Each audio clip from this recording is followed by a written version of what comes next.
Hello guys, welcome back to the channel. तो इस video में हमारा टॉपिक है रैपोपोर्ट लीवरिंग साइकिल। ये क्या चीज़ है?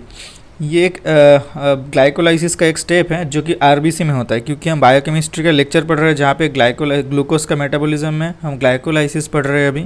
और वहाँ पे एक इम्पॉर्टेंट टॉपिक है ये रैपोपोर्ट लीवरिंग साइकिल, जो आरबीसी में कुछ स्पेशल ओकेशन में होता है। कब कहाँ पे होता है वही देखेंगे, ठीक है। तो this takes place inside RBC. देखो 10% ऑफ RBC glucose enters this cycle, ठीक है। इन आरबीसी में सिर्फ 10% ग्लूकोज इस साइकिल में जाता है। तो देखो यहाँ पे क्या होता क्या है इसके, हाँ और एक बात, इसका और एक नाम है RL शंट और रैपोपोर्ट लीवरिंग शंट और 2,3 BPG शंट। इसे शंट क्यों बोला जाता है वो भी देखेंगे। इसका नाम शंट क्यों आया, मतलब कोई एक पाथ को बाईपास करके ये आ रहा है और उस पाथ में कुछ ऐसे इंपॉर्टेंट चीज़ हो रहा है, वो उसको बाईपास कर रहा है, ठीक है। और वो क्यों कर रहा है वही देखेंगे। तो देखो यहाँ पे हम जानते हैं कि ग्लूकोज, एक मॉलिक्यूल ग्लूकोज से तुम्हारा कितना ग्लिसरल्डिहाइड 3-फॉस्फेट 2 मॉलिक्यूल ऑफ ग्लिसरल्डिहाइड 3-फॉस्फेट प्रोड्यूस हो रहा था, ठीक है। जो वहाँ पे हम पढ़े थे कि ग्लाइकोलाइसिस का 2 स्टेप होता है, 2 मतलब फेज़ होता है। एक हो तुम्हारा जहाँ पे एटीपी कंज्यूम होता है जिसे हम बोलते हैं प्रिपरेटरी फेज़, और दूसरा होता है पे ऑफ फेज़ जहाँ पे एटीपी प्रोड्यूस होता है। तो ये प्रोसेस पे ऑफ फेज़ में होता है, ठीक है। ये वाला रैपोपोर्ट लीवरिंग प्रोसेस पे ऑफ फेज़ में, इसमें कुछ चेंजेस आते हैं। एक्चुअली ग्लाइकोलाइसिस में पूरा का पूरा स्टेप में सिर्फ यहाँ पे आएगा पे ऑफ फेज में। वो कहाँ पे आएगा वो देखो ये जो 2 मॉलिक्यूल ऑफ ग्लिसरल्डिहाइड 3-फॉस्फेट है, ये क्या होता है, यहाँ से 1,3-bis-फॉस्फोग्लिसरेट प्रोड्यूस होता है। यहाँ पे कौन सा एंजाइम है, ग्लिसरल्डिहाइड 3-फॉस्फेट डिहाइड्रोजिनेस, डिहाइड्रो। अब ये यहाँ पे सब ठीक रहता है डिहाइड्रोजिनेस की वजह से। यहाँ पे 1,3 BPG bis-फॉस्फोग्लिसरेट और 1,3 BPG बोला जाता है, 1,3 BPG 1,3 bis-फॉस्फोग्लिसरेट प्रोड्यूस होता है।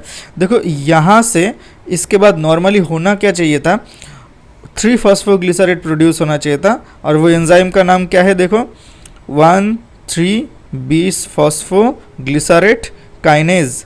क्योंकि यहाँ पे देखो 2 फॉस्फेट मॉलिक्यूल है, वहाँ से नेक्स्ट जो सब्सटेंस है 1,3 वहाँ पे सिर्फ एक ही फॉस्फेट मॉलिक्यूल है 3 कार्बन कंपाउंड है। तो फिर एक फॉस्फेट मॉलिक्यूल का ट्रांसफ़र हुआ है, कहाँ पे ट्रांसफ़र हुआ है, यहाँ पे ADP से ATP प्रोड्यूस होता है।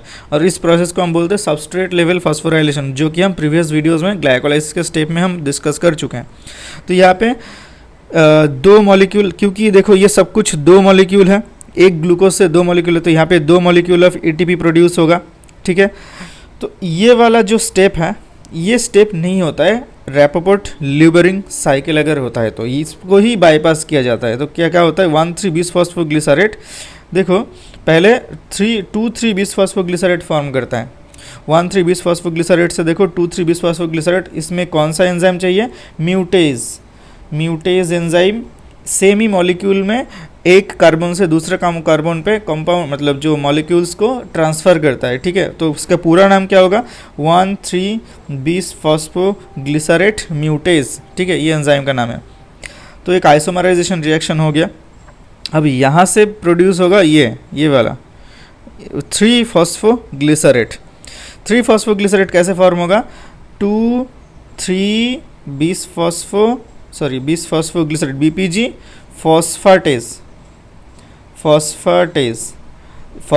फॉस्फेटेज एक हाइड्रोलाइजिंग एंजाइम है। यहाँ पे कोई एटीपी जनरेट नहीं होता है।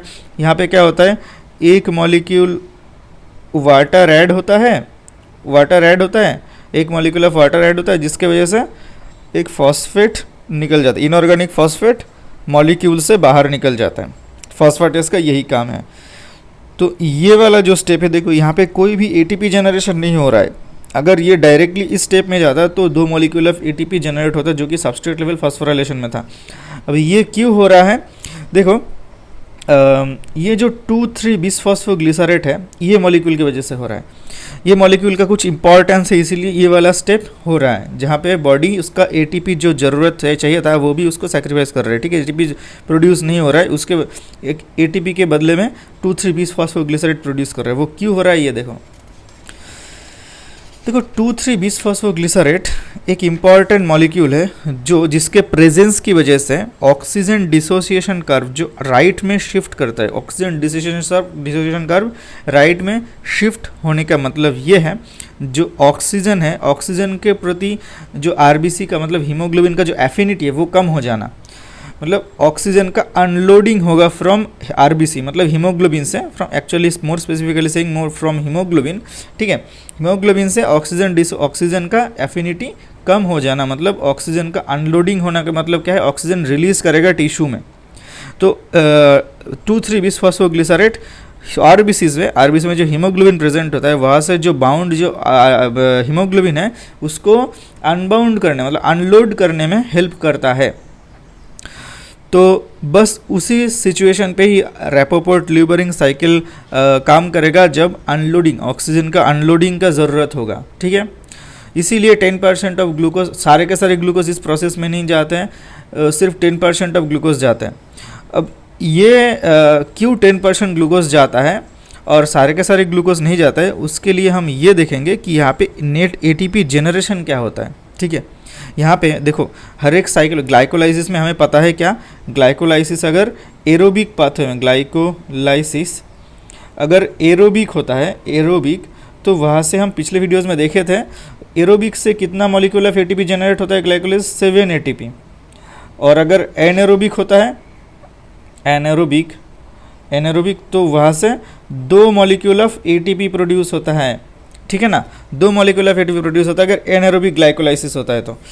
लेकिन अब देखो यहाँ पे क्या हो रहा है, आरबीसी में हो रहा है।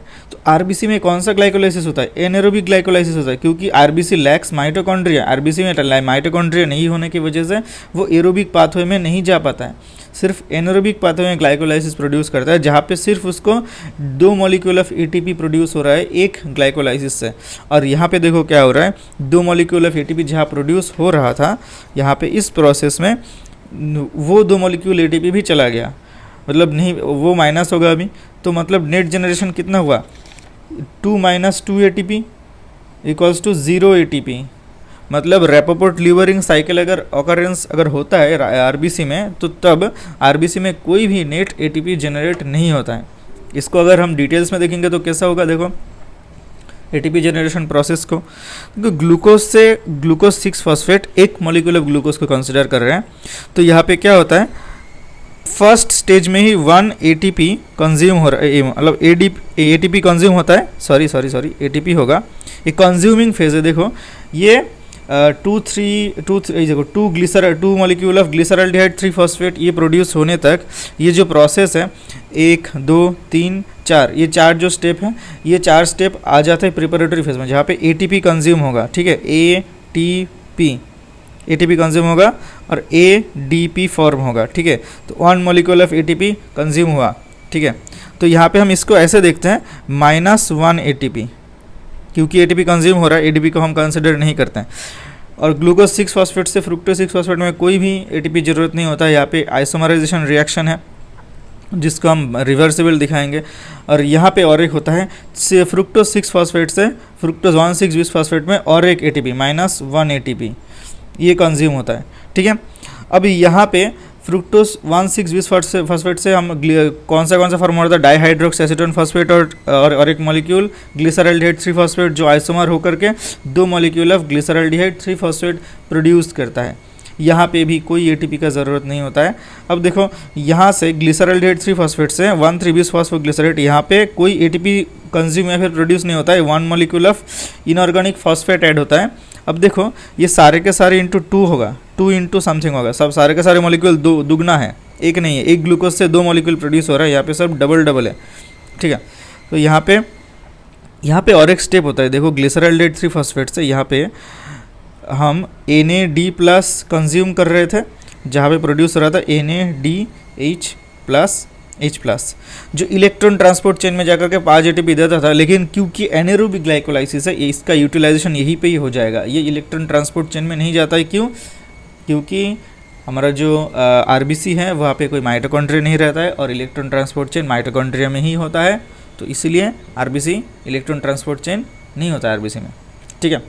अब देखो यहाँ पे NADH हुआ, यहाँ पे कोई ATP जनरेशन या फिर प्रोडक्शन नहीं हुआ आरबीसी में, ठीक है। तो अब यहाँ पे आ जाते हैं 1,3 बिसफॉस्फोग्लिसरेट।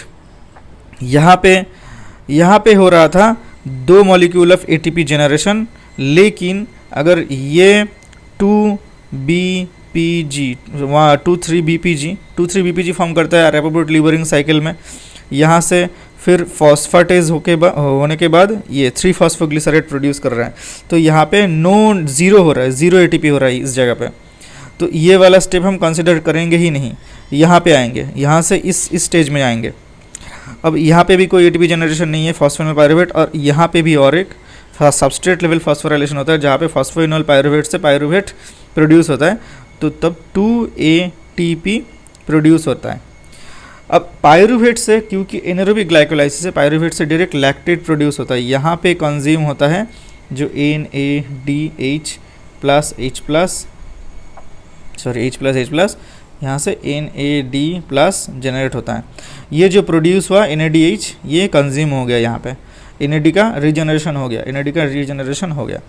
तो देखते हैं यहाँ पे कितना मॉलिक्यूल ऑफ ATP नेट होता है। देखो कंज्यूम हो रहा है 1, 2 कंज्यूम हो रहा है, 2 कंज्यूम हो रहा है, और प्रोड्यूस कितना हो रहा है, देखो यहाँ पे 0 0, सिर्फ 2 प्रोड्यूस हो रहा है। तो 2 - 2 ATP इक्वल्स टू 0 ATP, ठीक है। तो एक्चुअली क्या इसका मोरल ऑफ द स्टोरी यही है कि जब ऑक्सीजन का अनलोडिंग चाहिए होता है तभी ये स्टेज मतलब होता है, ये स्टेज रैपोपोर्ट लीवरिंग साइकिल ऑकरेंस होता है इसका, और तब इसका कोई भी ATP जनरेशन नहीं होता है। यहाँ इस प्रोसेस के थ्रू बॉडी में सिर्फ लैक्टेट ही, RBC सिर्फ लैक्टेट ही प्रोड्यूस करता है ग्लूकोज से, लेकिन कोई ATP नहीं मिलता है इसे, इसलिए ओनली 10% ग्लूकोज ही इस प्रोसेस में जाते हैं, ठीक है। मैक्सिमम ग्लूकोज RBC में एनारोबिक ग्लाइकोलाइसिस, जो टिपिकल एनारोबिक ग्लाइकोलाइसिस है, उस प्रोसेस के थ्रू एनर्जी गेन करता है, ठीक है। तो मिलते हैं नेक्स्ट वीडियो में। आई थिंक आपको समझ में आ गया होगा, और अगर आपको कोई कमेंट मतलब कोई कन्फ्यूजन रहेगा, डाउट रहेगा तो कमेंट में पूछ सकते हैं, और अगर वीडियो अच्छा लगे तो सब्सक्राइब कर सकते हैं। तो मिलते हैं नेक्स्ट वीडियो में, टिल देन गुड बाय।